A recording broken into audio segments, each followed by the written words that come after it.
Yeah, one of the things that's bad about the toxic culture of monogamy is it creates this expectation amongst men that they just deserve to be married and that they're the gatekeepers of marriage, and that when they want to be married and they see a woman that they want, that they should automatically just have her, or if not her, somebody, on her level. And that's not true.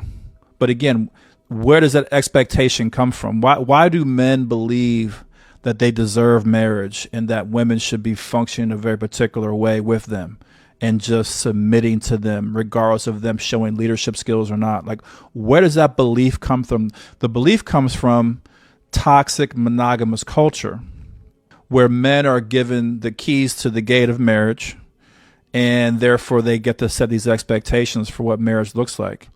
And that's just, to me, toxic. What it is two people should come together, and based on the fact of how they feel about each other, based on the fact of what they are bringing to the union in terms of their character, in terms of their skills, in terms of their goals and their desire, that should be the determining factor in terms of, what the union is, and, whether or not they should get married, and what that marriage should look like.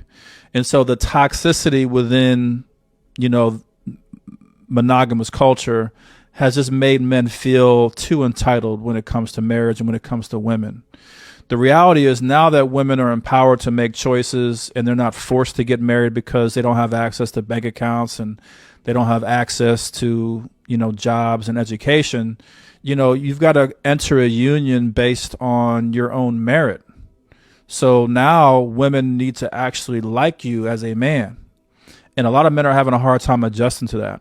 A lot of men feel like, what is this? Usually, we have the upper hand when it comes to marriage.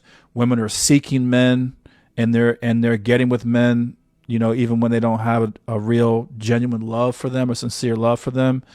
And, they're having families and doing that whole thing. But now women are like, well, I don't have to do that anymore. I don't have to do what my grandmother did, or even my mother did.